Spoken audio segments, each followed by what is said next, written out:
kemarin itu sebetulnya ada miskomunikasi antara saya sama Pak Lutfi, tapi nggak usah nyari siapa yang salah gitu ya, intinya miskomunikasi aja. Jadi waktu hari Selasa itu kan saya langsung nemuin beliau terus bilang, Pak, ini yang jam ke-34 yang kelas A biar saya yang isi aja ya kayak gitu. Nah jenengan ngisi yang Rabu itu kan ada jadwal jam 34, langsung aja dibablas ke yang jam terakhir punya saya pakai aja gitu, tapi ternyata salah persepsi, jadi malah dimintanya jadwal yang hari ini gitu ya. Pantesan kemarin kok udah iya oke, begitu saya buka Google Meet kok tetap buka Zoom, iki piye. Saya juga bingung, tak telepon nggak diangkat, posisi saya udah ke ruangan saya di bawah, kalau Lutfi kan ruangan di lantai 3, ya udahlah nggak apa-apa, ternyata cuma sebentar. Jadi sebetulnya pertemuan kedua kemarin kalian waktunya juga kan dikit ya yang sama saya ya, karena kalian nyusul masuk di yang kelas D, makanya ya saya lebihin 10 menitan lah. Nanti kita mulai jam setengah 9 tadi sampai sekitar jam 10 ya, semoga nggak lebih, tergantung dari nanti diskusinya seperti apa. Oke, harusnya ini langsung presentasi kelompok pertama nih. Yuda itu rumahnya yang mana ya Yuda ya, saya nggak nyatet.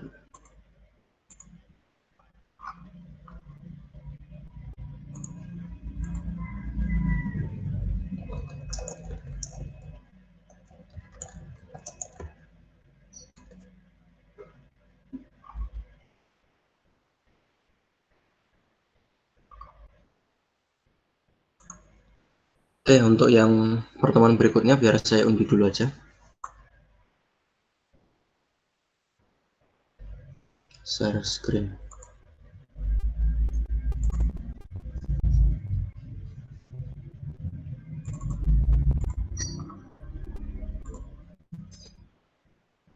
Oke, udah ada masuk mobil. Oke, share screen-nya kelihatan enggak, teman-teman? Kelihatan, Pak. Kelihatan, Bang. Berarti ini saya undi untuk yang kelompok 3 yang mengerjakan pertemuan 4 ya, yang ragam dialog.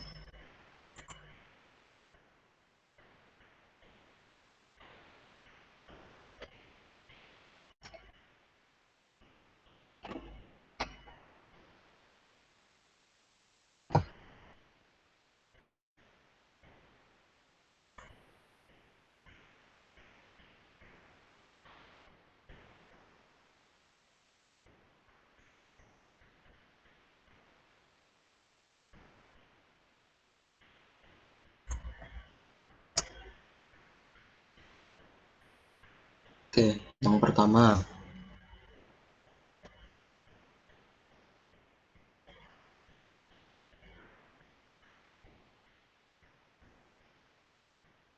Stanley.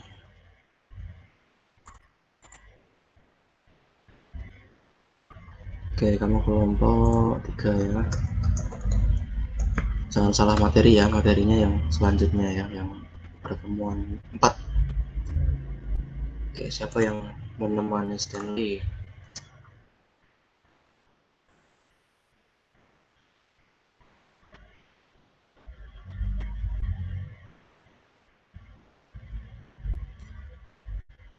Oke, Nur Arifin. Hadir Nur Arifin? Hadir, Pak. Oke.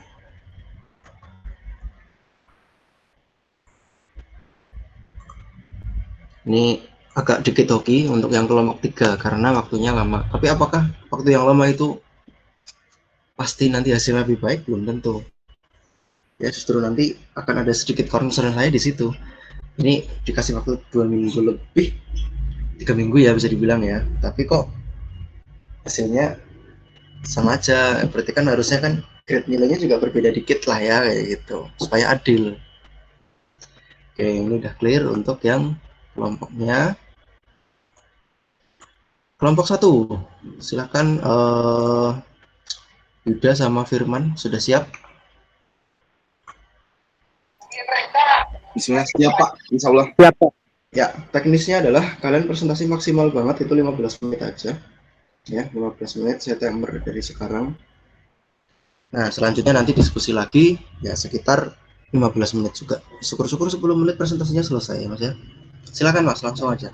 Bisa screen. Yang lain silakan diaktifkan kameranya. Ini saya jadi moderator dan sekalian memantau.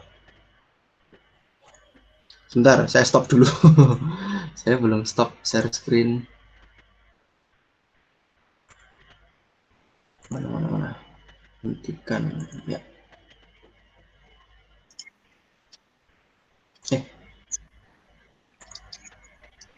Halo, tes. Bagaimana Pak? Presentasi saya sudah terlihat. Bentar Mas, Sudah. saya masih bingung. Kelihatan nggak nih teman-teman? Kok tulisannya saya masih...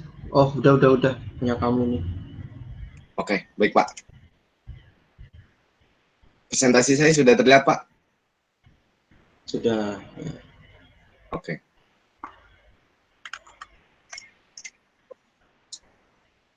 Kamera saya bagaimana Pak? Mohon maaf Pak. Cara saya Kamera bingung. saya bisa Pak? Kamera wajahnya nggak kelihatan nggak apa-apa deh. Udah. Ya soalnya di sini juga hitam doang nih Pak. Pakai HP ya? Iya Pak. Ya nggak apa-apa. Oke. Yang penting presentasinya kalau yang presentasi. Oke. Sebelumnya saya mohon maaf Pak karena terlambat masuk. Sedang ada masalah jaringan tadi. Nggak apa-apa, santai. Oh, baik Silakan, Pak. Mas. Terima kasih banyak atas pengertiannya. Assalamualaikum warahmatullahi wabarakatuh. Waalaikumsalam. Waalaikumsalam warahmatullahi wabarakatuh. Selamat pagi, salam sejahtera. Salam sejahtera bagi kita semua. Dan saya di sini bersama Firman Nurul Hidayat dan saya sendiri Muhammad Putra Yuda Agustian akan mempresentasikan interaksi manusia, mata kuliah interaksi manusia dan komputer. Oke, langsung saja. Yang pertama presentasi yaitu Firman Nurul Hidayat. Silahkan Firman. Oke, siap. Bismillahirrahmanirrahim. Bab 2 ya, di sini membahas faktor manusia.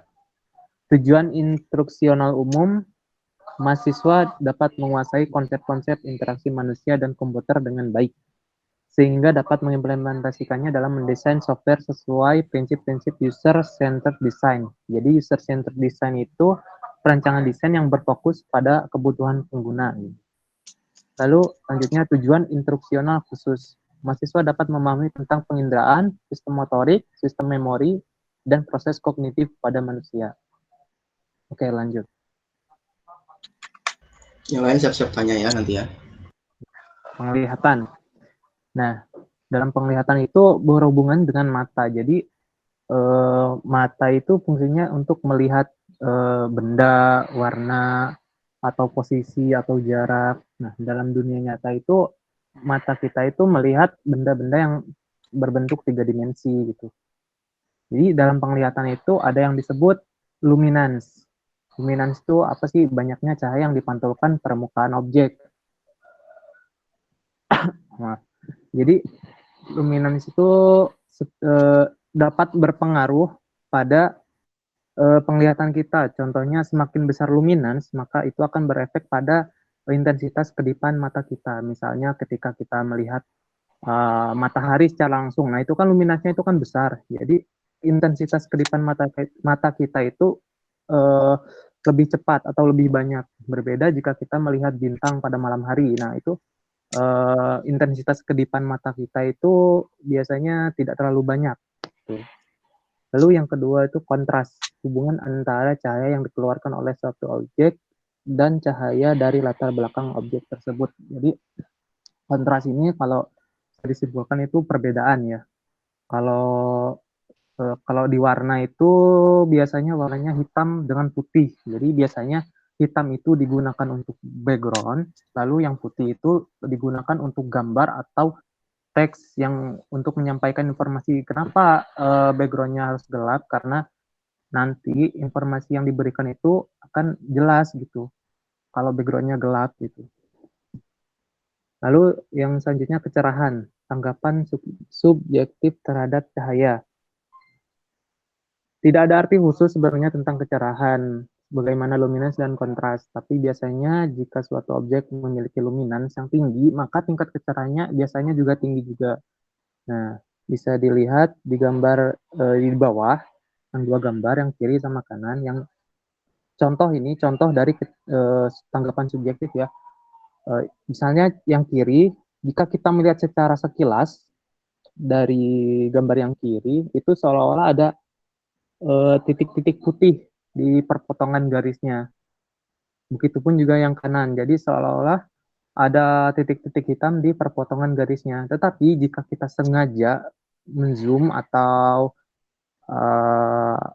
memperbesar gambarnya, lalu kita sengaja melihat di perpotongan garisnya, maka titik-titik itu nggak ada. Gitu. Itu yang disebut tanggapan subjektif terhadap cahaya. Lanjut, Pak.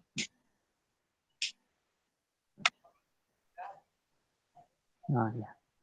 Lalu ada sudut dan ketajaman penglihatan. Sudut yang berhadapan oleh objek pada mata. Jadi sudut di sini artinya besarnya area benda atau objek yang tertangkap oleh mata kita. Lalu ketajaman penglihatan itu kemampuan penglihatan kita melihat benda-benda yang kecil secara detail gitu. Terus selanjutnya medan penglihatan. Sudut yang dibentuk ketika mata bergerak ke kiri terjauh dan ke kanan terjauh. Medan penglihatan terbagi menjadi 4. Satu, penglihatan binokuler. Penglihatan binokuler itu apa? Itu daerah di mana kedua mata dapat melihat benda yang sama. Jadi misalnya kita melihat pohon di depan kita. Nah, itu kan kedua mata kita dapat melihat benda tersebut. Itu disebut penglihatan binokuler. Lalu yang kedua, penglihatan monokuler kiri. Jadi monokuler kiri itu daerah di mana mata kiri kita bergerak sejauh sudut paling kiri. Jadi kalau dimisalkan kita melihat benda yang ada di sebelah kiri mata kita, jadi otomatis mata kiri kita akan bergerak ke paling kiri. Itu yang disebut monokuler kiri.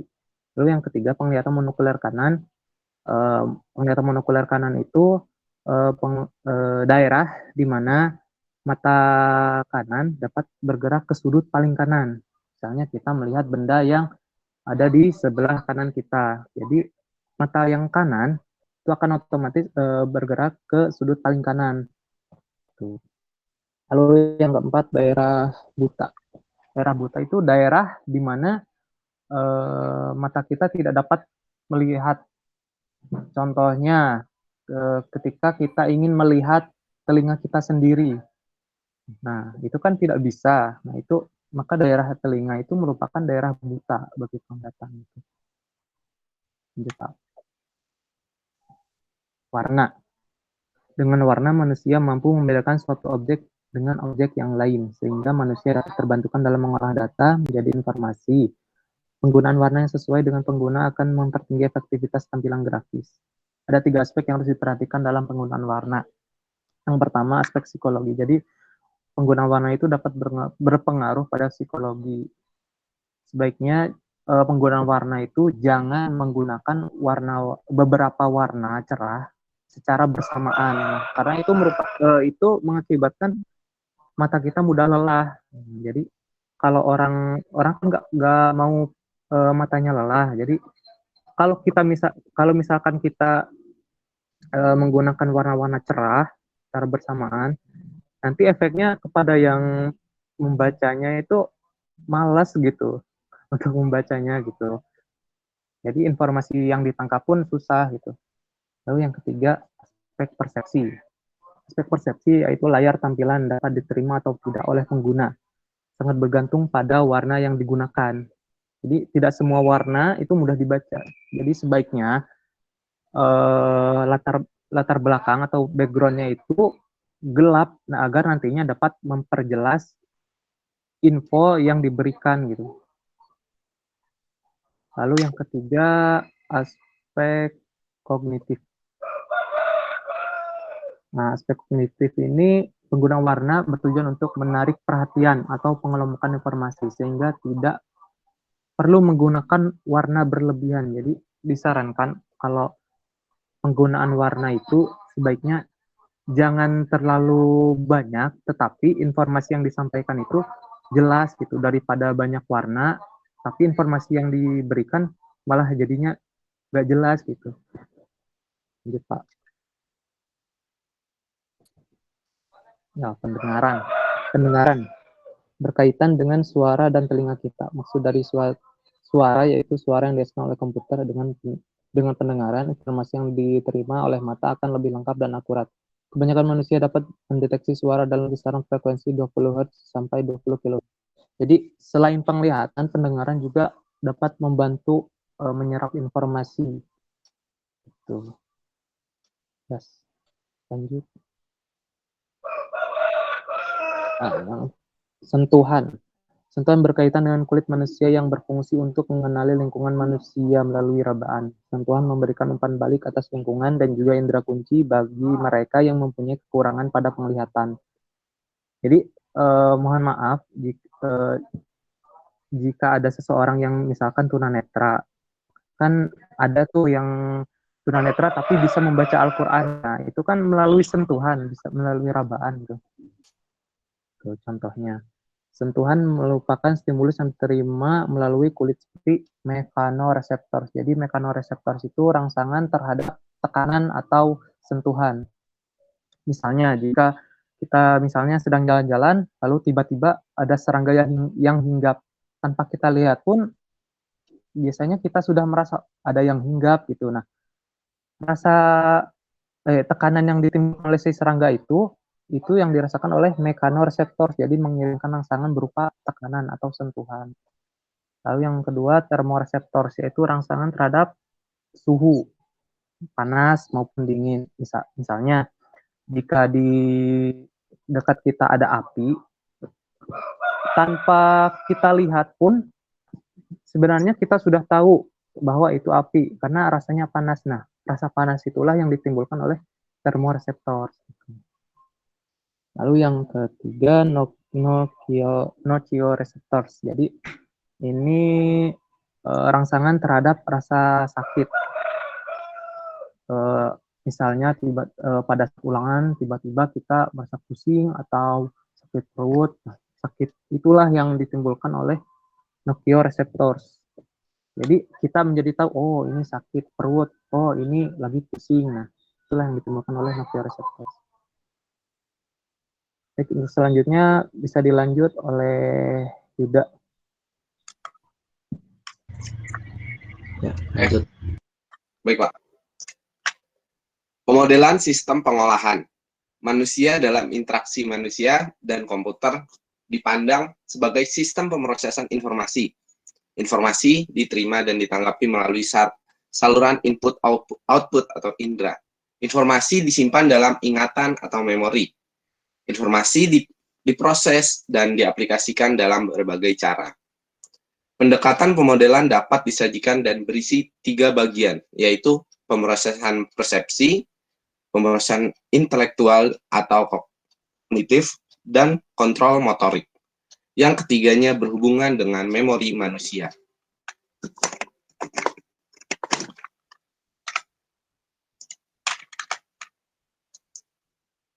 Dalam pengolahan informasi ini dibagi menjadi 2. Dan ini adalah contoh gambar dari pengolahan informasi tersebut. Pengolahan secara sadar terjadi ketika rangsangan yang datang ke bagian intelektual dan memerlukan beberapa waktu untuk menghasilkan tanggapan yang sesuai. Yang kedua, pengolahan secara otomatis terjadi secara refleks dan memerlukan waktu yang pendek. Seperti contohnya, banyak aktivitas yang kita kerjakan sehari-hari yang spontan, atau otomatis. Kita dapat mengerjakan aktivitas tersebut tanpa harus berpikir. Contohnya yaitu bersepeda. Dan semakin sering dilakukan, yaitu kita akan semakin jago. latihan rutin atau proses kognitif juga dapat menjadi otomatis penuh. Proses kognitif ialah cepat dan juga tidak dapat diproses secara sadar atau sengaja. Contoh untuk menunjukkan sifat proses kognitif otomatis adalah efek Stroop. Proses pengolahan ini melibatkan memori manusia yang berfungsi sebagai sensor. Tempat pemroses ingatan jangka pendek atau jangka panjang, itu memori manusia itu seperti berikut. Seperti ini, ada sensor memori ikonik, ekoik, haptik, memori jangka pendek sementara, setelah itu pengulangan, memori jangka panjang. Memori sensor sebagai tempat penyimpanan sementara untuk menerima rangsangan dari indera. Sensor memori terdiri dari 3 saluran, yaitu seperti yang saya sudah sebutkan, ikonik itu berfungsi sebagai menerima rangsangan visual, ekoik berfungsi menerima rangsangan suara, dan haptik berfungsi menerima rangsangan sentuhan. Memori penyaring ini selalu diperbarui setiap kali ada rangsang yang masuk. Memori jangka pendek sebagai tempat menyimpan informasi sementara yang hanya dibutuhkan sesaat. Misal, saat kita menghafal nomor handphone, maka akan lebih mudah mengingat nomor tersebut jika dikelompokkan per 3 nomor daripada menghafal nomor tersebut sekaligus. Nah, ini bisa jadi tips juga nih buat kalian. Memori jangka pendek ini dapat diakses dengan cepat, kurang lebih 70 ms, dan penghilangan cepat kurang lebih 200 ms. Beberapa ciri dari memori jangka pendek, itu mudah lupa dalam waktu 20 detik. Yang kedua, lebih banyak informasi untuk diingat akan menambah kecepatan untuk dilupakan pula. Yang ketiga, gangguan terhadap informasi yang serupa sering menyebabkan salahnya informasi saat dipanggil. Nah, yang kedua ini memori jangka panjang sebagai merupakan tempat penyimpanan informasi dalam jangka waktu yang lama, seperti tempat menyimpan seluruh pengetahuan, fakta, informasi, pengalaman, urutan perilaku, dan segala sesuatu yang diketahui. Karakteristik memori ini memiliki kapasitas besar atau tidak terbatas. Kecepatan akses lebih lambat, kurang lebih 1/10 second. Dan proses penghilangan juga pelan. Salah satu upaya untuk meningkatkan memori jangka panjang adalah dengan belajar atau learning, bahasa Inggrisnya. Manusia bisa pintar dan menguasai informasi dengan mempelajari sesuatu yang tidak mereka ketahui, dan juga jangan lupa berlatih. Jadi kita harus mengulang kegiatan tersebut agar bisa ingat. Semua informasi yang kita terima setiap hari, baik dari pendidikan formal atau tidak semuanya bisa menetap di dalam memori. Kita harus memperhatikan taktik dan strategi belajar dengan baik. Selain proses belajar, manusia juga perlu berpikir dalam kehidupannya. Berpikir itu untuk membedakan informasi, menyelesaikan masalah, dan juga mempertimbangkan sesuatu. Pemecahan masalah merupakan proses untuk mendapatkan solusi dari permasalahan tersebut. Dalam menyelesaikan masalah juga mempertimbangkan hal tersebut. Yaitu, pertama, mendefinisikan masalah dengan cepat.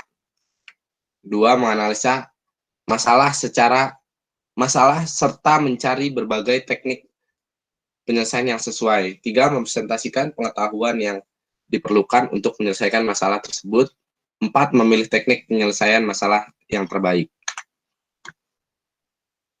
Nah, selanjutnya mengatasi overload informasi atau mengatasi pikiran yang sudah banyak atau informasi yang sudah banyak gitu kan.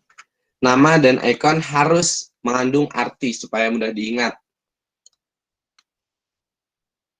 Rancangan antarmuka dan fungsi konsisten untuk mudah diingat.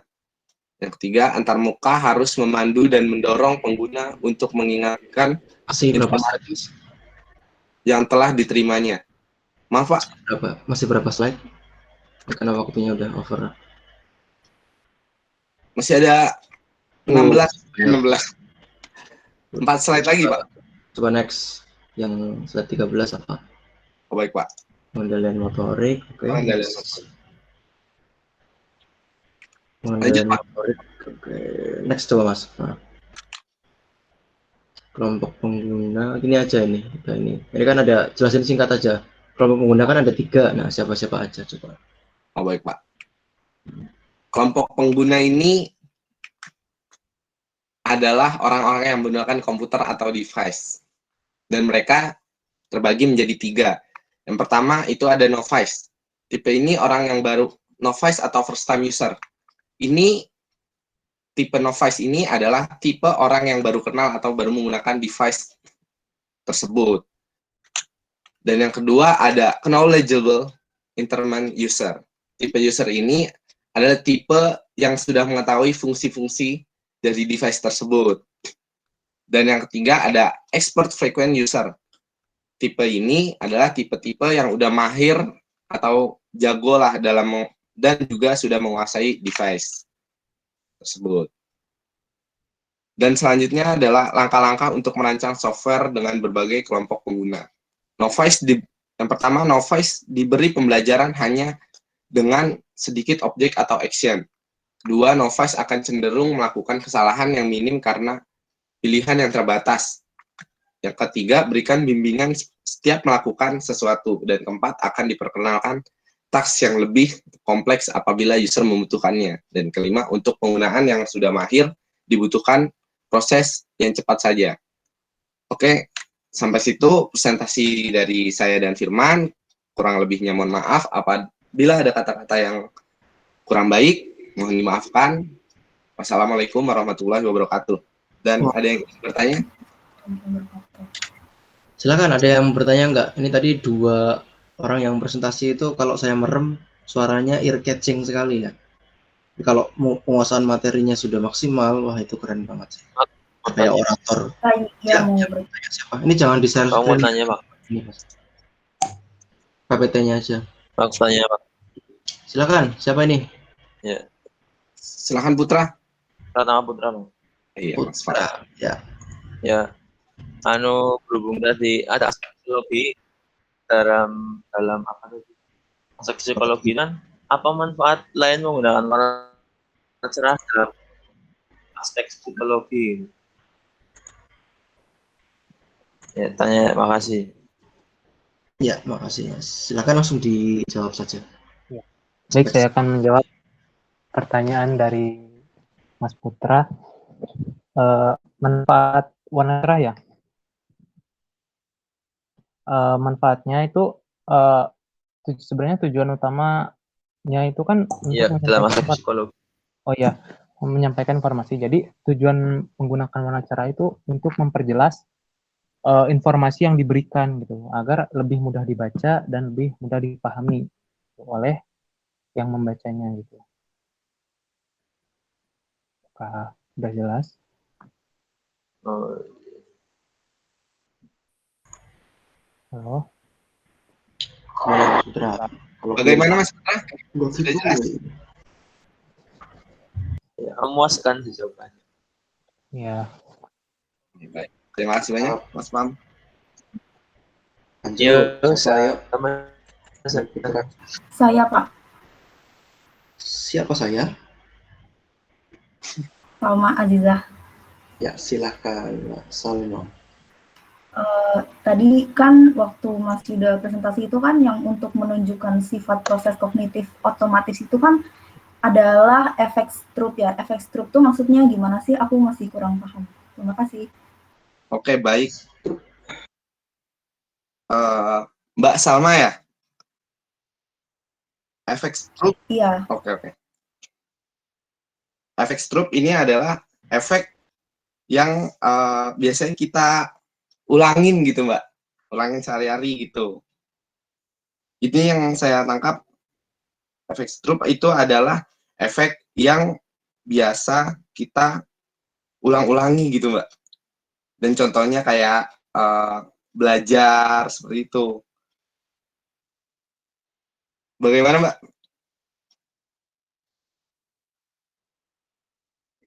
Ya, sudah mengerti. Terima kasih.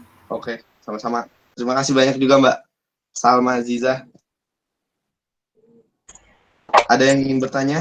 Saya Lagi? Nurul Azhar izin bertanya. Mau bertanya. Bisa. Ya. Siapa dulu? Monggo, Mbak. Mengapa memori penyaring selalu diperbarui setiap kali ada rangsangan yang masuk? Dan apa dampaknya apabila tidak diperbarui? Kemudian pada warna tadi kan Pratama nanyain manfaatnya. Nah, pertanyaannya lagi itu, sepengaruh apakah warna pada aspek psikologis? Sementara semua orang itu mempunyai favorit warnanya masing-masing. Terima kasih. Oke. Tadi Mbak Anissa bertanya, mengapa memori penyaring selalu diperbarui gitu ya Mbak? Iya.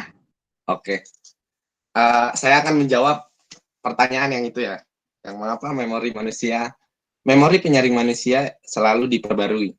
Ya karena contohnya itu kalau kita menyentuh sesuatu gitu atau enggak disentuh gitu, biar kita lupa gitu. Aduh, gimana jelasinnya? Firman bisa bantu saya? Firman? Bentar, ya. Mohon dibantu.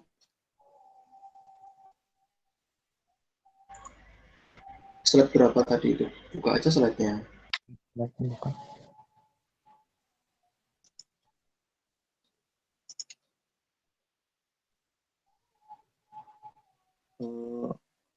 Slide.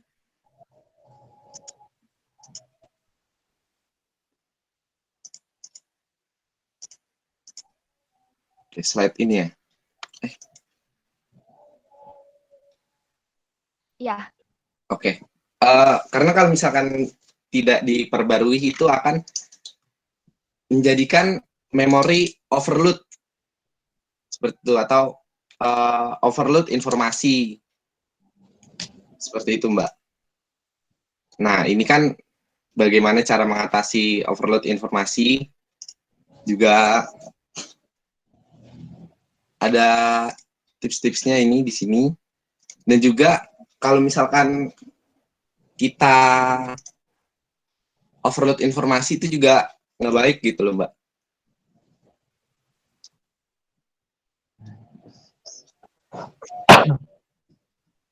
Firman, bisa dibantu Firman?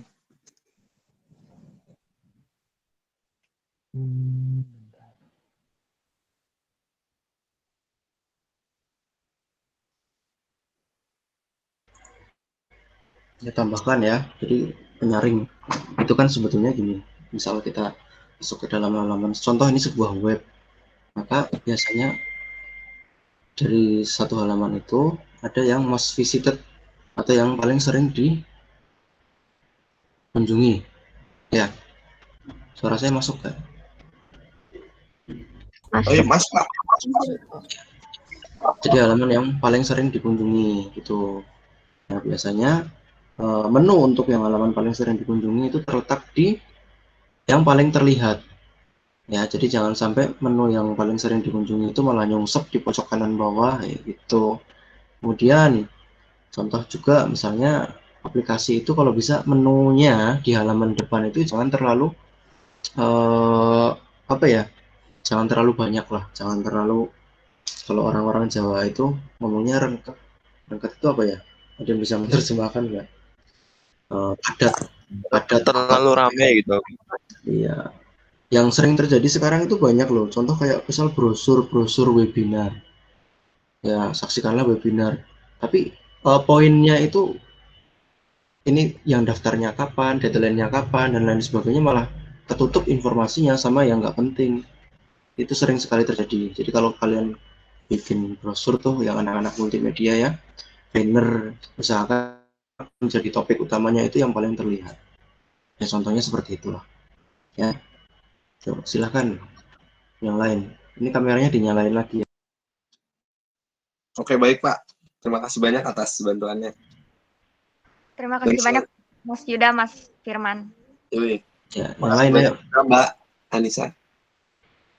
Gimana? Pertanyaan yang selanjutnya ayo. Yang lainnya. Izin bertanya, Pak. Ya, siapa nih? Indika ya. Nuri, Pak. Indika dulu atau Nuri dulu nih? Ya, Nuri dulu. Saya dengar suaranya Nuri. Nuri, silakan. Izin bertanya. Kan tadi ada keterangan rancangan antar muka itu harus konsisten dengan fungsi. Itu maksudnya rancangan antar muka itu apa dan kenapa harus konsisten? Di slide sebelum kelompok pengguna. Terima kasih.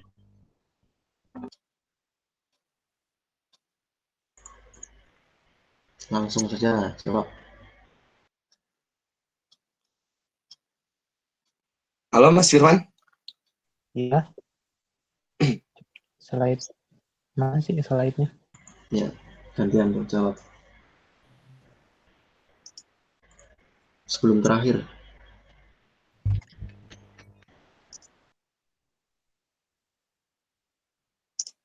Sebelum kelompok pengguna, yang slide sebelum kelompok pengguna.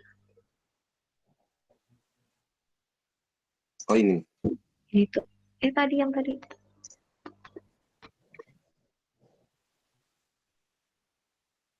Yang poin kedua. Jangan termuka dan fungsi harus konsisten untuk mengatasinya. Termuka, enggak. Mohon maaf Pak, tadi pertanyaannya apa? Itu yang poin kedua. Yang dimaksud dari rancangan antar muka itu apa? Terus kenapa harus konsisten? Harus konsisten fungsi. Oke.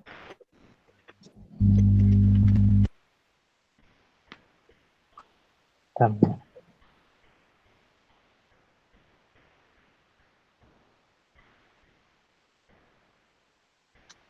Yang jawab Mas Firman atau? Boleh Pak Yuda dulu. Oke. Rancangan antar muka itu atau interface ya? Interface. Proses menentukan bagaimana sistem akan berinteraksi gitu dengan eksternal, yaitu misalkan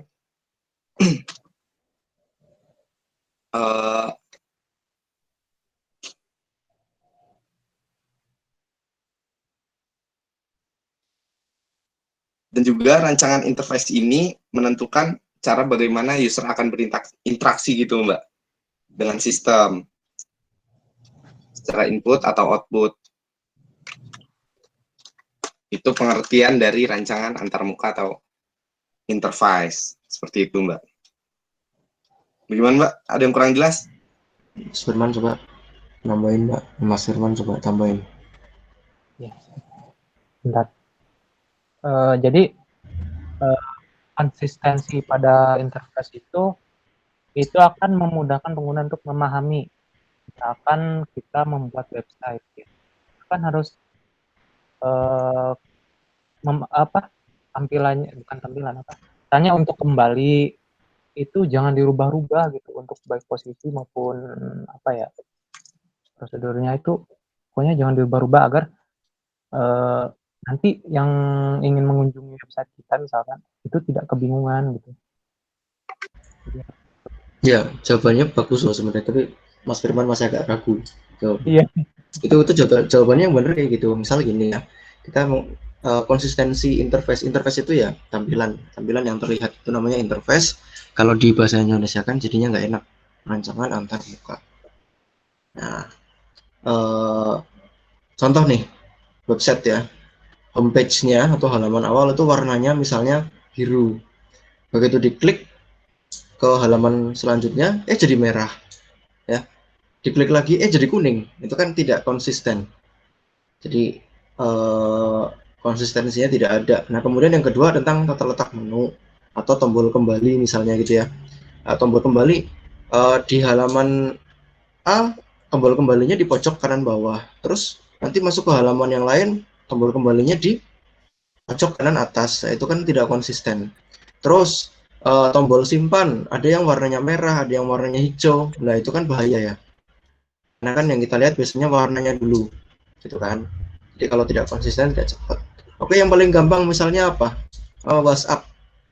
WhatsApp itu konsisten ya dari dulu. Tombol kirimnya di mana? Kanan. Kanan. Kanan. Sampingnya tulisannya, sampingnya teksnya gitu kan. Coba kalau tombol kirimnya di kiri atas pojok gitu, kan susah juga ya. Itu namanya tidak konsisten. Contoh nih Microsoft Office paling gampang deh. Mau PowerPoint, Excel, Word, mereka konsisten dengan ini tema yang sama, yaitu menu-menu ribbon. Itu yang atas ya, itu kan ada Home, Insert, Design. Itu kan sama ya. Mau Excel, Word, PowerPoint. Jadi mereka konsisten pakai menu yang ini. Wah, udah mau kebakaran. Yuk, terakhir mungkin pertanyaan terakhir Indika silakan. Baik, sebelumnya apakah suara saya terdengar dengan jelas? Jelas. Iya, saya. Izin bertanya nih kepada Mas Yuda dan Mas Firman. Tadi dijelaskan pada bagian warna itu kan ada aspek kognitif ya. Nah, pada aspek kognitif itu diusahakan untuk warna itu jangan terlalu banyak. Nah, pertanyaan saya, menurut kalian sendiri itu ada nggak sih ketentuan maksimal dari penggunaan warna gitu, berapanya gitu? Itu aja sih, terima kasih.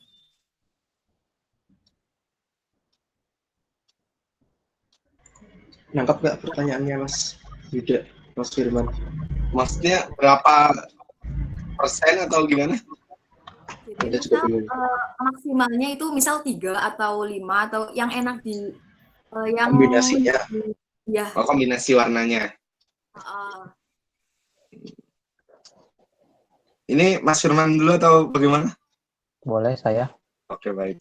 Ya, izin menjawab. Jadi untuk kombinasi warna itu disarankan jangan banyak ya, agar informasi yang disampaikan itu tidak ketutup sama kebanyakan warna.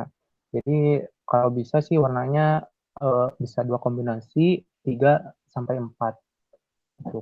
Kalau misalkan banyak 10 warna, misalkan menggunakan 10 warna, dan itu nggak masuk gitu, kombinasi warnanya itu masuk. Jadi informasi yang disampaikan itu malah ketutup sama warnanya gitu, kebanyakan warna. Mengganggu.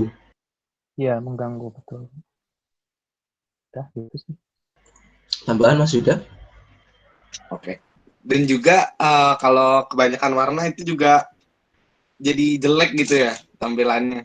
Betul. Contoh misalkan ada website kebanyakan warna gitu. Kita juga ngeliatnya seperti yang tadi Mas Firman bilang bakalan pusing seperti itu. Betul. Kadang kalau ada iklan ya yang harus di close nunggu 10 detik gitu kan, dan iklannya warna-warni nggak jelas kayak gitu kan, males juga ya. Iya. Kalian lihat PPT-nya nih, coba sebentar. Ini kan kombinasinya simpel. Dia hanya menggunakan warna biru, tapi gradasi birunya macam-macam nih. Ya, ada yang biru muda, terus agak tua dikit, yang tua banget itu kan. Jadi yang baik seperti itu. Gunakan itu satu warna, terus mainin gradasinya. Itu malah lebih enak dilihat, terus sejuk juga. Ini pemilihan warna PPT-nya juga pas. Ya, jadi nggak terlalu berlebihan lah, simple. Ya, saya rasa cukup untuk kelompok pertama. Bisa di stop aja. Oke, baik Pak. Kesimpulannya ya, sedikit evaluasi untuk yang kelompok pertama. Tadi penyampaiannya sudah bagus. Terus tadi juga saya bilang ear catching, ya, jadi di telinga itu didengerin enak. Kadang-kadang saya juga sadar, saya kalau ngomong didengerin nggak enak kayak gitu. Karena makanya kadang kalau saya ngajar itu saya record, saya dengerin lagi. Ngomongnya terlalu cepat itu masih jadi evaluasi buat diri saya sendiri juga. Nah, tadi jelasannya bagus, tapi ada kekurangannya, yaitu di PPT-nya. Kalau yang kelompok 2 sih udah terlanjur ya, udah nggak bisa diedit lagi. Nah, kelompok yang 3 ini saya pesen, usahakan jangan terlalu banyak teks. Jangan terlalu banyak tulisan yang masih harus dibaca lagi gitu, nggak usah. Syukur-syukur ya, PPT yang bagus itu hanya berisi gambar-gambar atau diagram, tapi bisa berbicara banyak dari gambar-gambar itu. Nah, jadi nanti yang tanya itu yang benar-benar nyimak, betul-betul nyimak dan mendengarkan, nanti bertanya. Usahakan seperti itu. Kan yang di video yang saya contohkan seperti itu ya. Ada gambar-gambar berurutan, ada tanda panahnya, dijelasin urutannya kayak gimana. Kayak tadi contoh yang terakhir itu apa, yang kelompok pengguna ya, itu kan ada 3 kelompok, kan bisa dibikin gambar tuh. 3 kelompok, misalnya gambar-gambar boneka-boneka ada 3 kayak gitu kan, itu juga bisa. Nah itu aja sih, tapi secara penyampaian dan menjawab pertanyaannya bagus. Meskipun sedikit agak ragu-ragu, itu biasa ya, namanya juga kita kan belajar ya, belum terlalu menguasai materi juga, nggak masalah ya. Langsung kita lanjut kelompok yang kedua. Jangan lupa nanti kalau bisa yang bertanya nih yang belum ya, karena masih banyak yang bolong-bolong, masih banyak sekali yang belum tanya, tapi ada yang sudah 3 sama 2 kali bertanya. Silakan Mbak Indika dan Mas Bintang. Baik, Pak. Cahyo ya.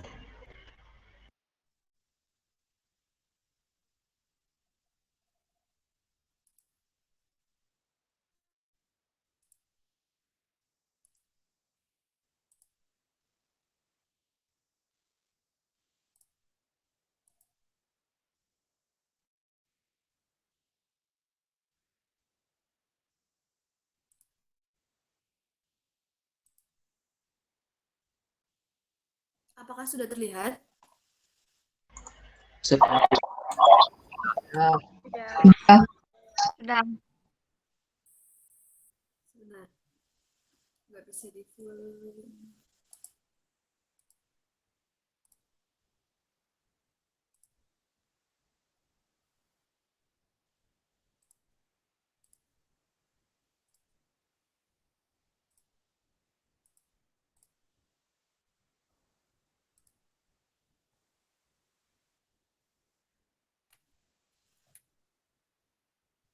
Ya, sebelumnya, Assalamualaikum warahmatullahi wabarakatuh.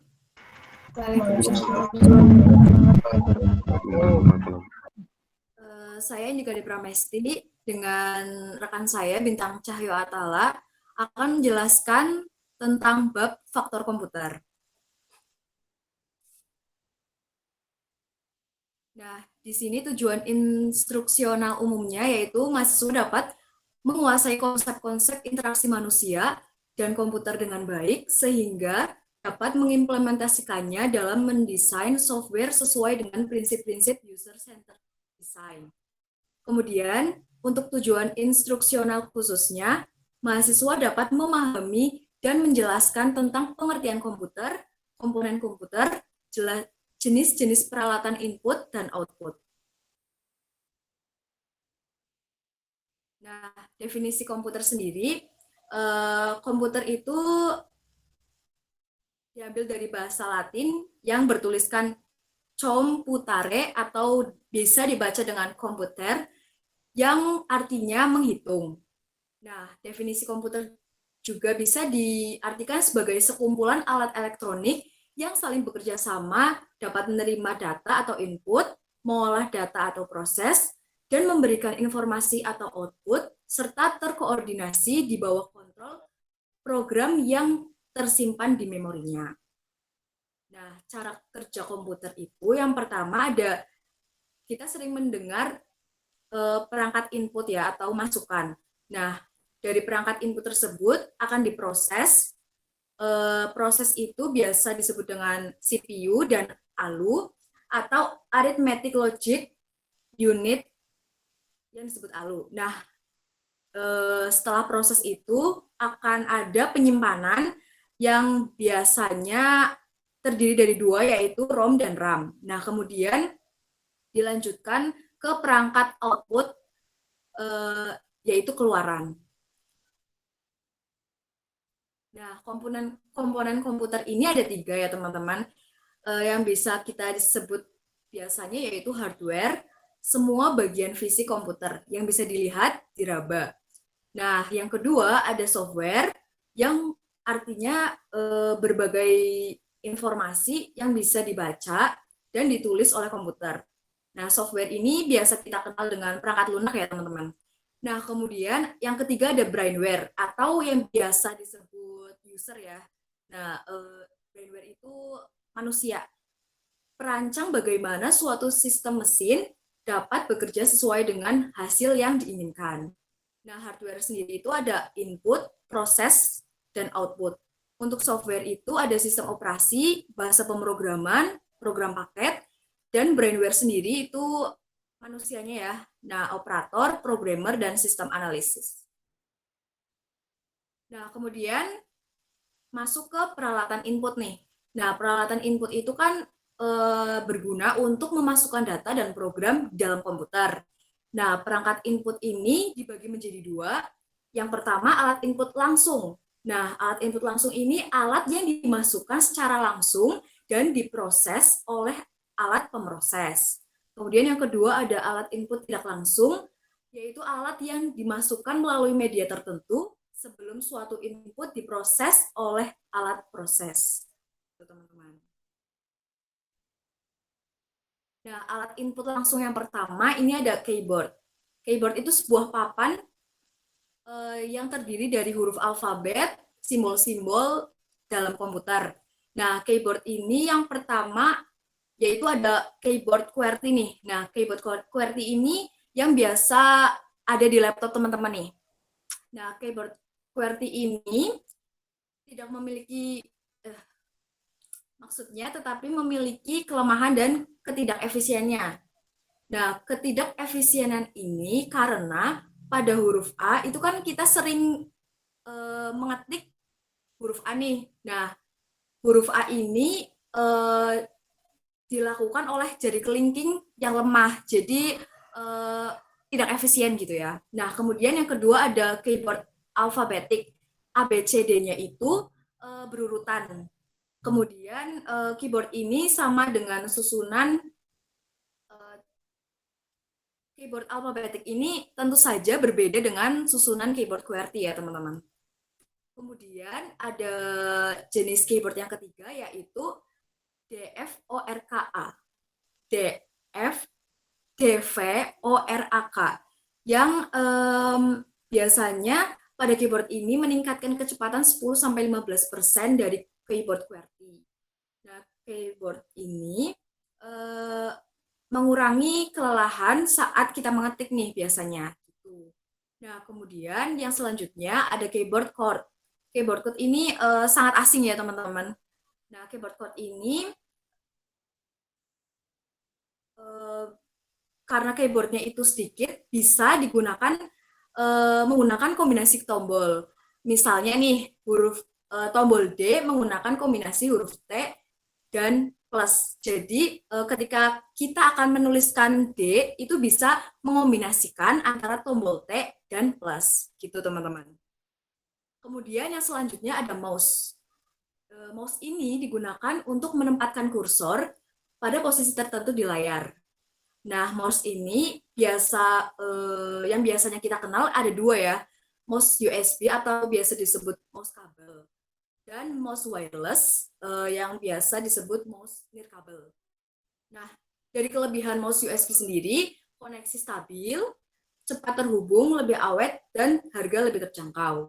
Kemudian ada kekurangannya nih, kurang rapi dan kabel tergulung-gulung gitu kan. Biasanya kita kalau menggunakan mouse USB gitu. Nah, yang kedua ada mouse wireless, kelebihannya cenderung praktis, dibawa kemana-mana nih, nggak ada kabel-kabel yang jelimet-jelimet gitu. Nah, kemudian yang kedua fleksibel, yang ketiga praktis dan ergonomis. Tapi mouse wireless ini memiliki kekurangan. Yang pertama, koneksi itu tergantung pada kekuatan gelombang. Nah, yang kedua, harus menggunakan sumber daya. Nah, yang selanjutnya ada joystick. Joystick ini alat masukan yang berbentuk tuas dapat bergerak ke segala arah. Biasanya buat para gamers kali ya. Nah, alat ini dapat mengirim sinyal arah besar 2 atau 3 dimensi ke komputer. Nah, joystick ini memiliki sifat yang pertama membutuhkan tempat yang sedikit, yang kedua tidak mengganggu layar, yang ketiga harganya murah, sehingga banyak yang digunakan oleh pemain komputer. Nah, fungsi joystick ini seperti yang secara umum ya, biasa digunakan oleh para pemain game ya. Nah, sebagai pelengkap, kemudian untuk memainkan permainan video biasanya, kemudian untuk mengontrol permainan, untuk banyak diimplementasikan pada mesin-mesin seperti pada kursi roda bermotor dan juga truk gitu. Kemudian yang selanjutnya ada trackball. Trackball ini sebuah piranti penunjuk yang berupa sebuah bola yang berada di dalam sebuah alat yang memiliki sensor gerakan. Nah, trackball ini memiliki sifat untuk mengeksekusi suatu program, untuk memilih objek, untuk mendrag atau mendrop, kemudian untuk mendapatkan informasi melalui hover trackball. Nah, trackball ini memiliki fungsi mudah dipelajari, membutuhkan sedikit ruangan atau seperti joystick lah ya. Nah, kemudian salah satu piranti penuding yang terefisien. Nah, kemudian ada track point. Track point ini yaitu miniatur dari joystick yang diletakkan di antara kunci G dan H pada keyboard. Dioperasikan cukup dengan satu jari dan tidak memerlukan ruangan karena ditempelkan pada keyboard. Ini biasanya di laptop-laptop Lenovo biasanya sih, bukan endorse ya teman-teman. Nah, selanjutnya akan dijelaskan oleh Mas Bintang nih. Mas Bintang, halo? Tanpa Cahyo.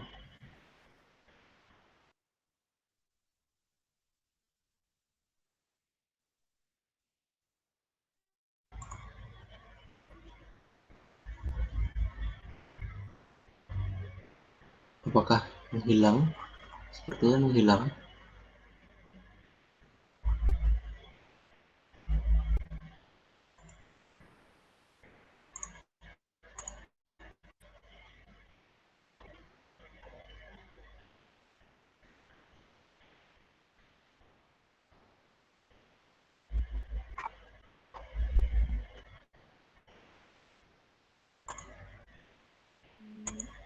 Apakah menunggu Pak? Menunggu Mas Bintang? Yang penting kamu aja lanjut ya. Udah kayak dengerin on the spot.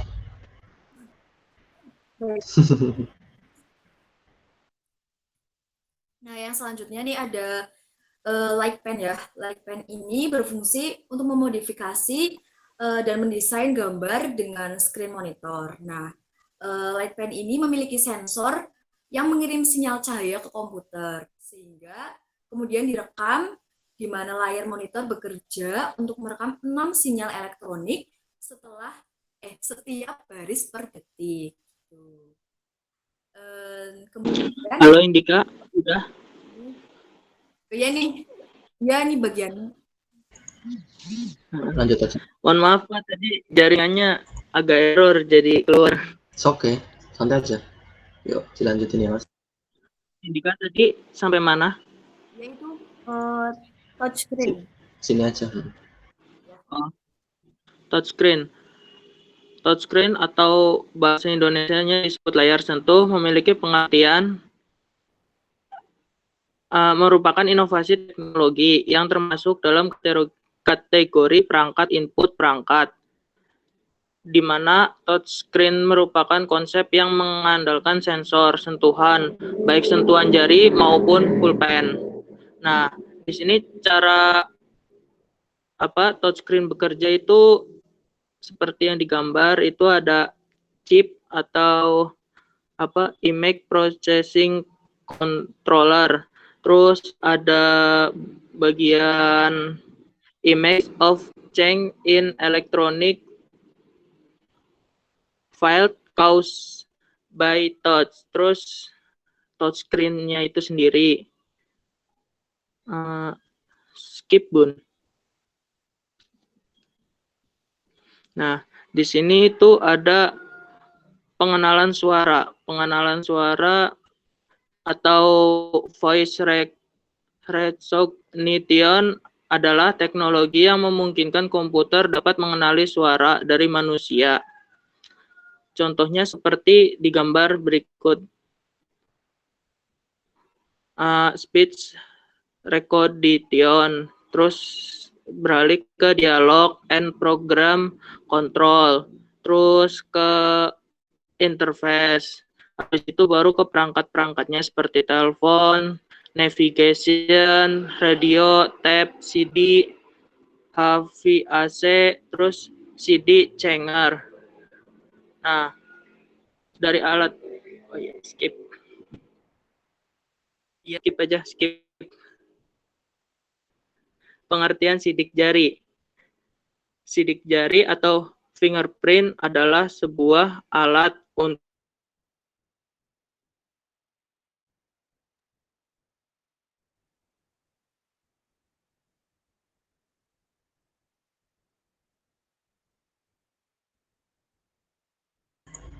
Suaranya hilang, Mbak ya? Ya, Pak. Sinyalnya ya, Mas Cahyo.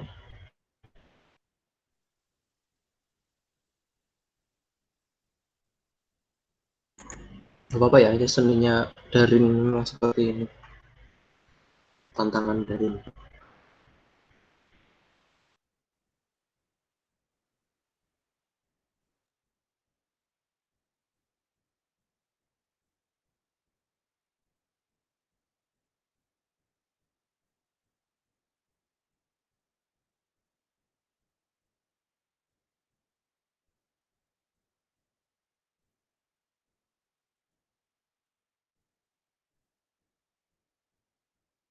Bisa di backup aja, Mbak, nggak apa-apa. Oke, Pak. Nah, selanjutnya ini ada sidik jari atau biasa disebut dengan fingerprint. Nah, fingerprint ini sebuah alat untuk memenuhi kebutuhan data untuk memverifikasi sidik jari. Nah, biasanya ini digunakan untuk absen-absen ya, teman-teman. Nah, kemudian data-data yang di dalam sidik jari ini menggunakan password atau ID. Nah, ada juga yang menggunakan pola guna mengamankan suatu data. Nah, proses rekaman dari data sidik jari ini yang pertama ada fingerprint image capture. Jadi kita maksudnya alat fingerprint ini menangkap sidik jari, kemudian diproses, kemudian database-nya dicocokkan dengan database yang ada di dalam data fingerprint tersebut, kemudian mencocokkan cocok atau tidaknya sidik jari yang dimasukkan dengan sidik jari yang sudah ada di data fingerprint tersebut. Kemudian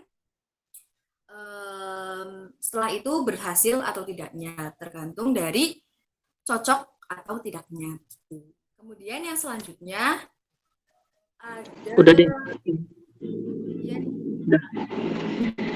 Aku aja yang jelasin.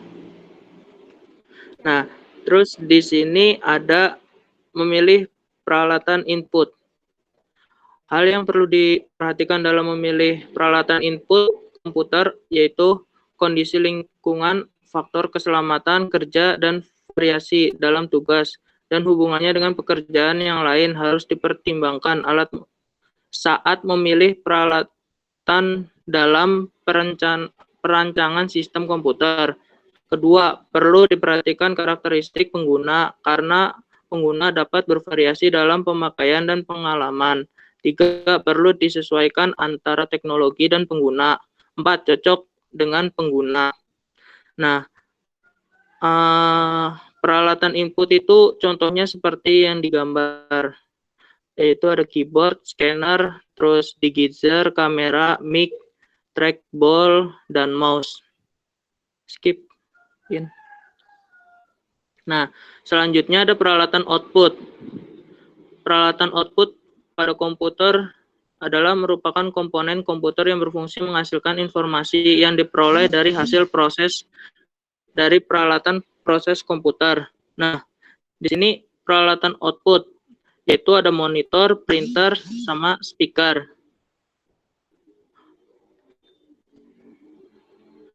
Nah, hasil dari Oh iya, iya udah skip.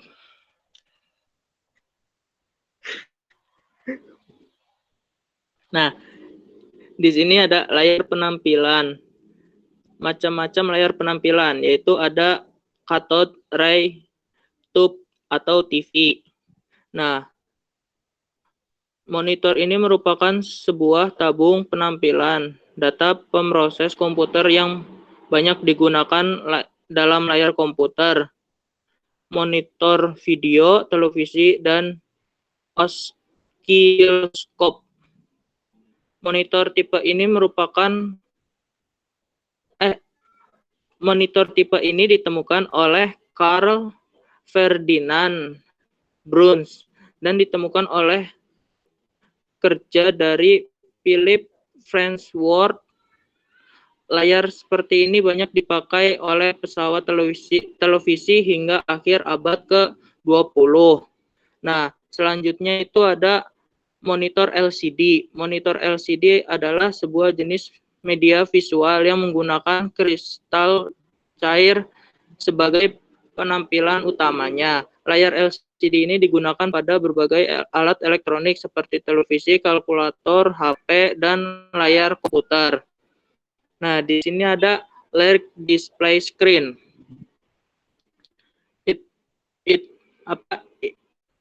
Layar display screen itu interface dengan tampilan yang memiliki ukuran besar pada tahun 90-an.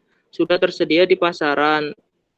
Tujuan layar display adalah agar dapat dilihat oleh banyak user, yaitu 1. Liverboard, 2. Smartboard. Nah, Liverboard itu ditemukan oleh Xerox pada awal 90-an. Memiliki ukuran 50 inch, tapi masih kurang baik untuk penglihatan dari sudut tertentu. Nah, kalau smartboard itu memiliki ukuran screen 67 inch. Teknologi ini memiliki touchscreen input dan memiliki tampilan yang lebih baik dari sudut tertentu. Next. Selanjutnya di sini ada printer. Printer itu peranti yang menampilkan data dalam bentuk cetak, baik berupa teks maupun gambar di atas kertas. Nah, printer pertama kali itu yang ada gambar di sebelah kiri. Kalau yang modern itu yang di sebelah kanan. Skip. Selanjutnya di sini ada speaker. Pengertian speaker. Speaker itu perangkat keras output yang berfungsi mengeluarkan hasil pemrosesan oleh CPU berupa audio atau suara. Speaker juga bisa disebut alat bantu untuk keluaran suara yang dihasilkan oleh perangkat musik seperti MP3 player, terus DVD player, dan lain sebagainya. Nah, speaker pertama di dunia itu seperti yang ada di gambar sebelah kiri. Kalau yang speaker modern itu yang ada di sebelah kanan. Skip. Nah, di sini ada scanner. Scanner dapat menduplikat objek tersebut menggunakan sensor cahaya yang terdapat di dalamnya. Sensor yang terdapat pada scanner tersebut mendeteksi struktur, tulisan, gambar dari objek yang di-scan lalu dikirimkan ke komputer dalam bentuk digital. Nah, yang di sebelah kiri itu handy scanner yang biasanya ada di kasir. Kalau yang di sebelah kanan itu flatbed scanner, itu dipakai di tempat fotokopian. Kalau misalkan kita mau fotokopi berkas gitu, pakainya flat scanner. Ya. Sudah. Oke, luar biasa. Ada yang mau bertanya? Saya mau tanya. Stanley. Silakan Stanley.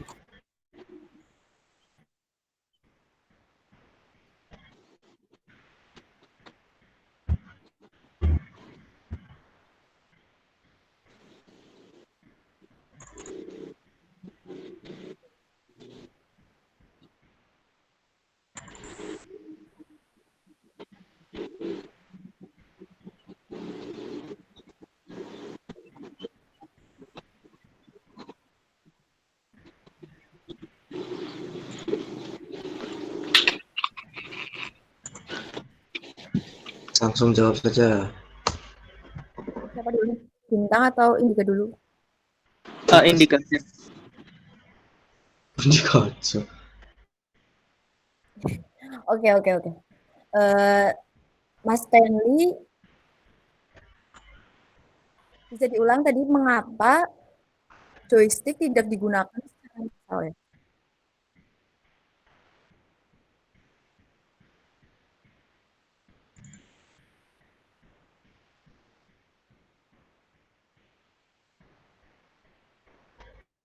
Oke, baik. Izin menjawab ya. Menurut saya nih, semakin berkembangnya zaman ya, pasti pola hidup, pola pikir masyarakat sekarang tuh beda ya. Jadi mungkin menurut saya mouse lebih sering digunakan di zaman sekarang karena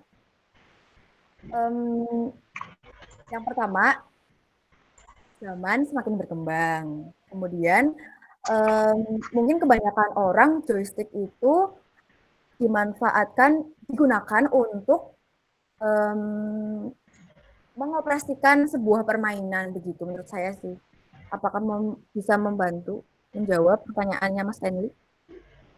Oh iya, biasanya kalau misalkan mouse itu kan digunakan buat mengoperasikan komputer. Kalau misalkan joystick itu biasanya dipakai buat seperti PlayStation, terus kalau misalkan di komputer itu khusus buat game. Nah, kalau misalkan di mouse itu saya rasa kalau dimasukkan buat seperti PS kayak gitu tidak nyambung gitu. Tidak bisa juga dipakai. Kurang lebihnya seperti itu. Gimana Mas Stanley? Mantap.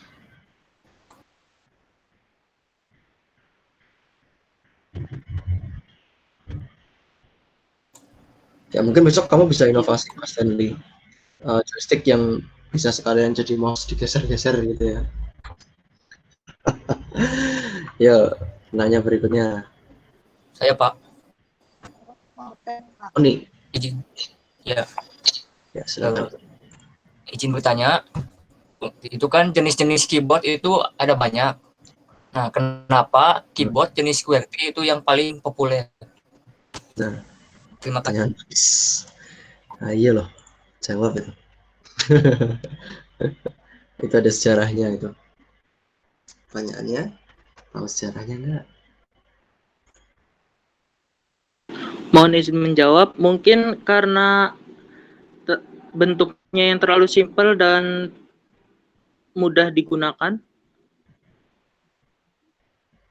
Maksudnya gimana? Jadi tombol-tombolnya itu sudah biasa digunakan dalam HP, contohnya kan udah tampilannya seperti keyboard QWERTY dibandingkan tombol yang keyboard yang lainnya gitu Pak. Ya, oke. Indika mau nambahin?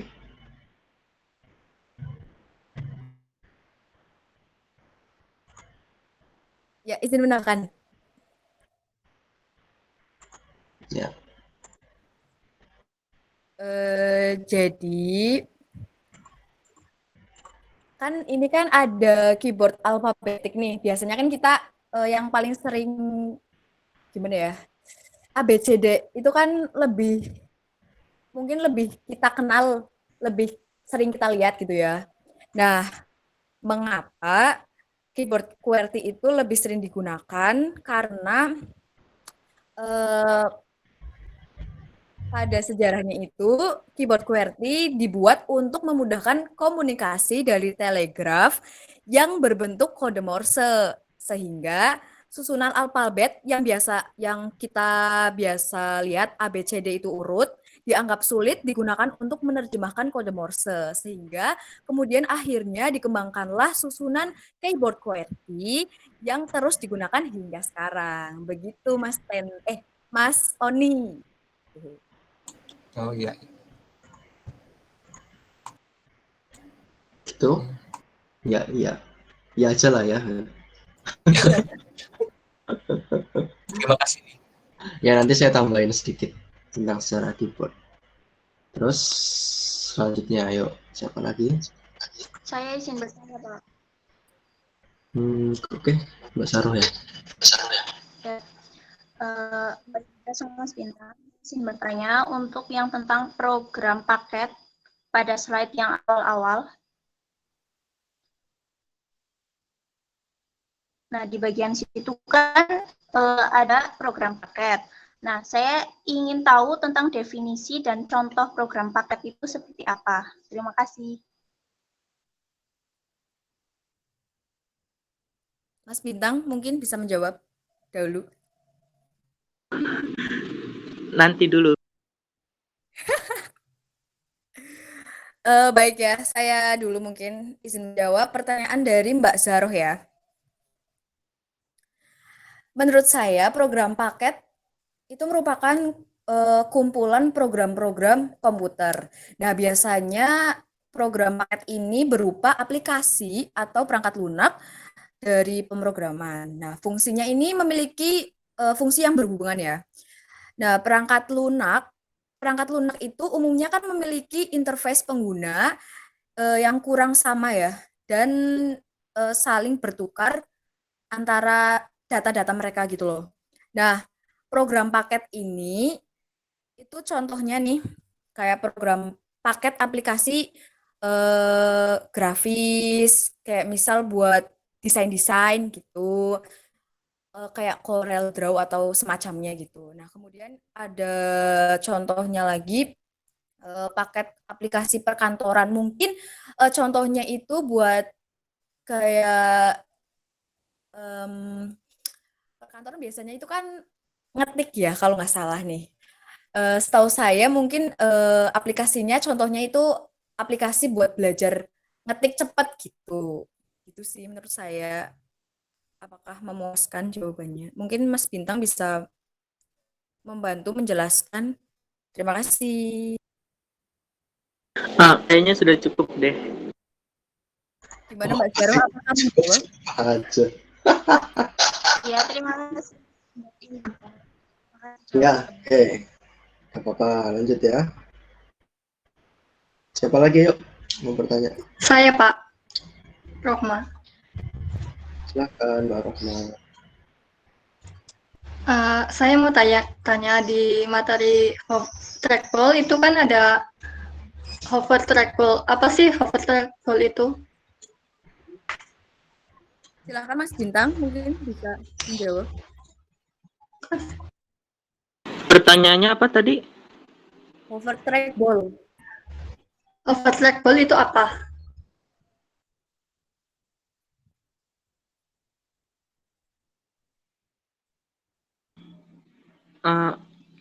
Coba Dein, kamu dulu Dein.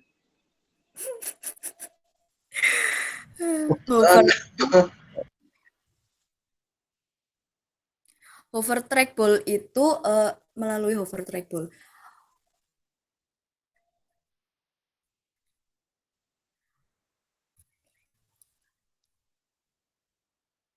Hover trackball itu keadaan di mana pointer nih berada pada menu, file atau folder tertentu. Jadi hover itu maksudnya keberadaan pointer loh di keluaran ini di laptop gitu loh. Setahu saya gitu sih. Ya, makasih Indika sama Bintang. Nih, kalian ngalamin zaman era BlackBerry nggak sih? BlackBerry Ngalamin, Pak. kan ada yang pakai trackball ya. Coba. Iya kan, trackballnya itu loh yang di handphone, dia kalau geser menunya tuh sekarang screen, dulu kan ada tombol panah atas bawah kiri kanan, terus berkembang jadi trackball kan gitu. Nah, jadi historisnya mouse dulu itu trackballnya di atas. Jadi kalau mau geser pointer, itu trackballnya yang di geser-geser itu loh. Nah, tapi kan yang terjadi apa? Kadang pas mau ngeklik tombolnya tuh, lihat tuh, mau ngeklik yang kiri, trackballnya kesentuh. Itu saya pernah diceritain langsung nih sama orang yang pernah pakai mouse yang kayak gitu loh. Jadi susah. Nah, pada akhirnya itu dikembangkan jadi trackballnya kan di bawah. Kalian ngalamin nggak mouse yang ada trackball di bawah? Yang kalau udah hitam banget digesernya susah tuh, udah kotor ya. Nah, trackballnya harus dibersihin nanti banyak itunya ya, dakinya itu. Nah, jadi ada plus minusnya, kalau di bawah cepat kotor, tapi sudah mudah, jadi nggak bakal ngeklik kegeser kayak gitu. Ya itu dulu perkembangannya seperti itu, baru berkembang dengan infrared. Infrared terus sekarang sudah masuk ke Bluetooth wireless. Ya, jadi mouse itu ada yang Bluetooth juga. Kalau yang sekarang kebanyakan sudah yang wireless ya. Kalau yang bentuk-bentuk yang kalian punya yang seperti ini mungkin ini udah wireless. Nambahin dikit aja. Yuk last lah, udah jam 10. Penanya terakhir silakan. Saya mau bertanya, Pak. Sultan. Mengenai tadi kan dijelaskan mengenai touchscreen ya. Susunan dari touchscreen itu saya tadi kurang paham. Karena tadi keskip apa ya?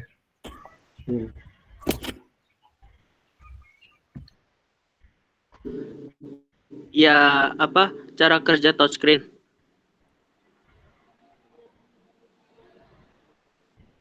Mohon maaf, Sultani. Ya. Nah, di sini tuh image processing controller itu ibaratnya seperti chipnya. Nah, terus yang image of change in electronic electrostatic field caused by charge itu ibaratnya buat mendeteksi jarinya itu menyentuh mana aja. Nah, kalau touchscreen-nya itu ya layarnya, kurang lebih seperti itu, Mas Sultani. Mungkin Indika mau menambahkan? Oke, ini ya Mas Sultani ya. Pertama nih kita kan nyentuh nih screen ya, touchscreen disentuh kan. Nah, kemudian sentuhan kita ini diubah di elektrostatik itu loh. Karena sentuhan yang kita sentuhan yang di screen ini diubahkan di elektrostatik. Nah, kemudian setelah itu continuous imaging of touch profile. Nah, jadi di sini dicoba lagi nih proses dari sentuhan yang telah kita sentuh ke layar tadi, kemudian diproses di controller dalam touchscreen gitu loh. Mudah nggak, Mas Sultani? Ya, mudah. Oke, terima kasih Mbak Indika dan Mas Bintang. Baik, terima kasih pertanyaannya. Terima kasih untuk kelompok 2 juga ya, bisa di stop screen-nya Mbak Indika. Oke, jadi PPT-nya mungkin ini yang akan jadi role model ke kelompok berikutnya. Ya, karena PPT-nya menarik, nggak terlalu banyak tulisan, tapi banyak gambar-gambar informatif. Apalagi itu tentang perangkat keras komputer. Jadi ada historisnya ya, seperti apa yang dulu, tampilan-tampilannya bagaimana. Mungkin ada beberapa yang kalian baru lihat sekali juga ya, fresh tadi ya, ada mouse tapi trackball-nya di atas gitu kan. Saya juga belum pernah tuh pegang yang seperti itu. Nah, terus saya mau sedikit share untuk yang sejarah keyboard. Bentar aja, ada 5 menit. Sejarah keyboard itu ya panjang sekali. Kalau kalian tertarik dunia perfilman, dibikin film aja tuh ya, sejarahnya keyboard seperti apa. Secara komputer kan udah, secara komputer awal sebelum jadi Universal Machine itu di filmkan sama si Imitation Game ya, ceritanya tentang Alan Turing. Nah, ini kalian lihat, ini kan format yang Dvorak ya. Jadi emang keyboard yang pertama itu dulu urut A B C D E F G E gitu, alfabetikal. Tapi kan pada akhirnya demi kecepatan dalam menginputkan data, ya ini juga masuk dalam aspek apa ya, kognitif lah. Orang itu punya kecenderungan untuk mengetik seperti apa sih gitu. Itu yang dievaluasi terus. Nah, dari ABCD itu susah. Jadi kalau buat ngetik cepat itu susah kalau ABCD. Nah, kemudian dikembangkan itu ada banyak loh historisnya. Saya juga nggak hafal satu-satu, tapi ada yang cukup lama waktu itu bertahan, yaitu yang Dvorak. Dvorak itu dia pakai yang vokal A, I, U, E, O ya. Itu di sebelah kiri. A, O, E, U, I itu di kiri tuh. Jadi dulu beranggapan bahwa yang vokal itu yang di kiri, jadi orang fokusnya lebih enak. Tapi ternyata itu dikembangkan lagi, dievaluasi lagi, yaitu apa? Karena manusia itu punya 2 tangan dan 10 jari, dan kalau ngetik itu sebisa mungkin memanfaatkan 2 tangan gitu kan. Kemudian dievaluasi. Huruf mana yang paling sering keluar? Nah, ternyata vokal A, I, U, E, O itu nggak semuanya sering keluar. Yang paling sering itu ternyata hanya A. Yang sering kedua apa? E. Kan gitu ya. Nah, itulah kenapa A sama E ditaruh yang sebelah kiri. Itu kan. Kemudian yang O sama I, U itu ditaruh di kanan atas tuh. Jadi dievaluasi sedemikian rupa sampai akhirnya semuanya sepakat, bahkan sampai detik ini semua sepakat ya dengan format QWERTY karena dianggap paling mudah, paling cepat untuk mengetik. Dan bahkan QWERTY itu sudah didesain sedemikian rupa, jadi kalau kita ngetik pakai 2 keyboard, itu juga bisa. Keyboard tangan kiri di keyboard A, tangan kanan di keyboard yang B. Jadi ngetik pakai 2 keyboard itu bisa. Bahkan saya pernah lihat teman saya sendiri itu benar-benar ngetik pakai 2 keyboard. Dia kalau pakai 1 keyboard malah susah. Ya, jadi nggak tahu gimana juga awalnya dia latihan, tapi dia punya rental komputer, tukang ngetik juga. Ini kalau yang rumahnya di Purwokerto, mungkin tahu daerah Patik Raja. Itu depan SMA Patik Raja ada rental komputer. Nggak tahu ya sekarang masih apa enggak, itu dulu ya sekitar tahun 2012.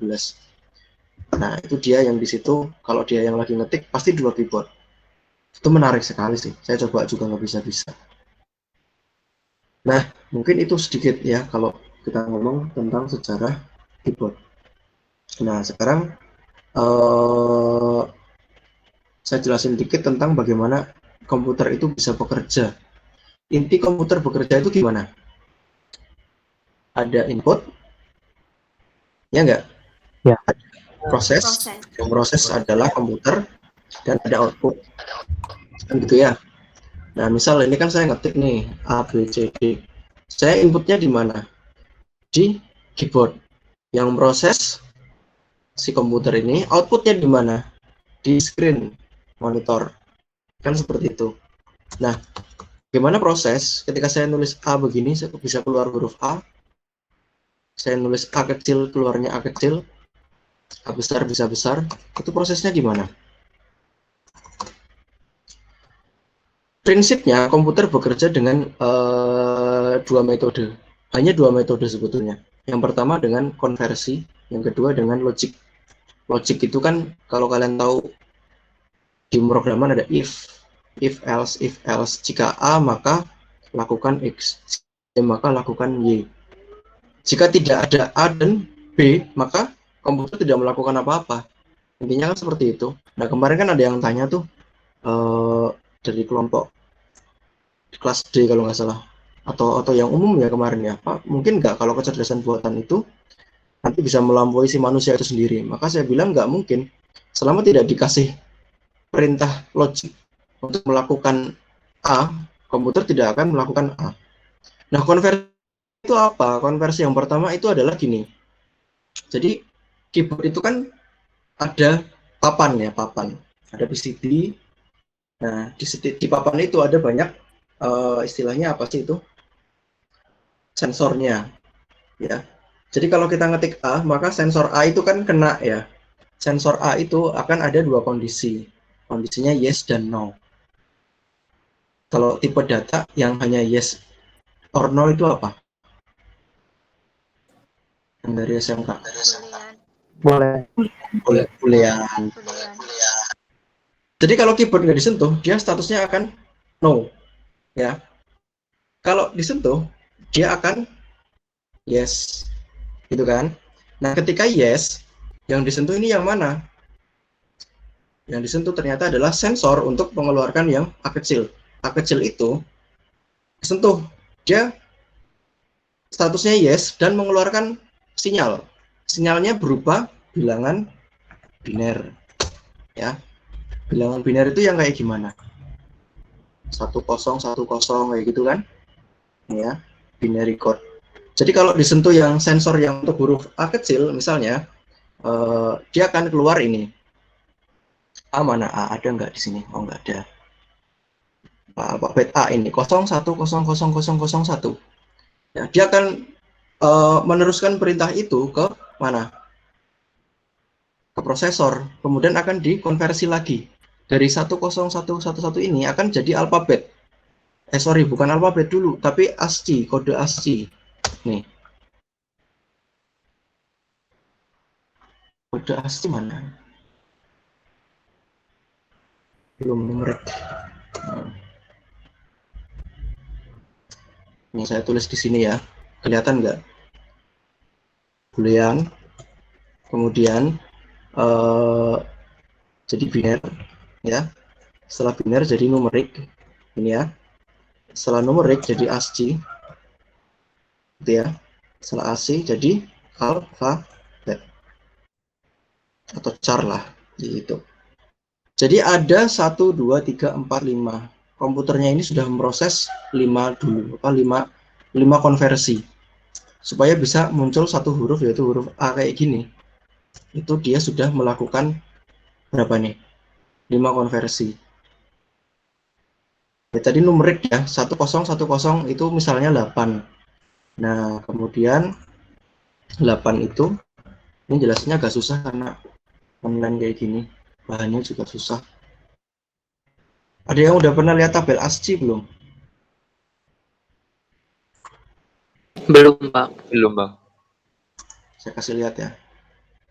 Ini juga kalian harus tahu ya wawasan yang seperti ini, karena ini wawasan dasar dari komputer. Ini jelas nggak? Huruf A mana? A besar itu 65 ya ini ya. Nah, supaya bisa keluar huruf A, maka harus memerintahkan kode biner yang keluarnya 65 nih. Ya, konversi nih, konversi biner ke numerik kayak gini. Kepanjang ya kalau mau dijelasin. Nih, misalnya ini biner 11, angka 11 itu adalah 1010 kayak gitulah ya. Itu nanti ada di mata kuliah, nggak tahu nih mata kuliahnya apa. Kalau dulu saya ngajar itu di arsitektur dan organisasi komputer. Nah, makanya kalau kalian nulis, jangan sering-sering disalahin tulisnya. Kenapa? Kasihan ya. Udah dikonversi. Nulis huruf A aja itu sudah prosesnya 5 konversi ya. Dihapus, gitu kan. Udah capek-capek konversi dari mesin ke boolean, dari boolean ke biner, numerik, ASCII, baru keluar alfabet. Ternyata salah ngetik, gitu. Nah, itu kalau mau diceritakan bagaimana basic proses dari si komputer itu bekerja. Di dalamnya ada banyak sekali konversi. Makanya sekarang kan zamannya apa? Face recognition ya. Berarti dia ada konversi dari apa? Dari kontur wajah ke password. Wajah ke password. Kontur wajah itu dibikin pakai citra digital kan. Citra digital itu basicnya adalah vektor. Ya, kemudian ada lagi fingerprint. Itu kan semuanya hanya tentang konversi aja, ya, mengkonversi data yang berbentuk apa menjadi apa. Kemudian ada speech recognition ya, juga dijelasin gitu kan. Bagaimana kita membuka aplikasi atau handphone hanya pakai suara misalnya. Nah, besok kalian coba membuka brankas misalnya dengan kentut ya gitu ya. Itu kan bisa aja gitu kan. Jadi aman. Jadi kalau bukan yang punya yang kentut itu nggak bakal kebuka misalnya kayak gitu. Tinggal mau gimana konversi data itu, prosesnya seperti apa. Sensor misalnya untuk mengukur suhu itu kan juga sama, ya. Mengukur suhu itu kan ada konversinya. Jadi dari apa kemudian jadi digital. Jadi alat termogan aja itu udah isinya udah konversi di dalamnya itu. Ya udah semi komputer ya termogan itu. Oke, dari sini ada yang mau didiskusikan lagi nggak? Udah Pak, kuotanya udah habis banyak. Rasa cukup ya. Tadi kan target sampai jam 10, ada molor 15 menit. Oke, terima kasih untuk kelompok 1 dan kelompok 2 yang sudah mempresentasikan dengan luar biasa tadi ya. Semoga nanti untuk yang ke depan tidak ada lagi kendala-kendala yang lain ya. Kemudian saya juga pesan yang next 2 weeks kelompok 3 silakan tadi buat acuan PPT-nya untuk yang kelompok 2 itu yang bagus ya seperti itu. Nah kemudian kelompok 1 dan 2 saya minta di grup nanti dikirim link Google Drive-nya untuk yang tugas tadi, PPT tadi. Ya, nanti saya taruh di e-learning. Oke, cukup. Kalau ada pertanyaan yang masih penasaran tentang tadi, boleh ditanyain di grup kok.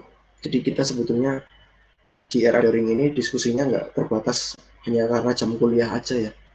Asal masih penasaran, masih kepo, mau tanya sesuatu yang ya kalian belum ngerti dan pengen banget ngerti, boleh. Japri langsung juga boleh, nggak apa-apa. Itu ya dari saya. Mohon maaf apabila ada kata-kata atau kalimat yang kurang berkenan dari saya. Saya akhiri untuk sesi kali ini. Terima kasih atas perhatiannya semua. Terima kasih atas diskusinya yang lumayan cukup menarik. Ya, akhir kata bila itu taufiq wal hidayah. Assalamualaikum warahmatullahi wabarakatuh. Waalaikumsalam warahmatullahi wabarakatuh. Makasih Pak. Sama ada kuliah lagi nggak? Ada nanti. Tapi habis Jumatannya. Jabatan. Oke, selamat beristirahat dulu.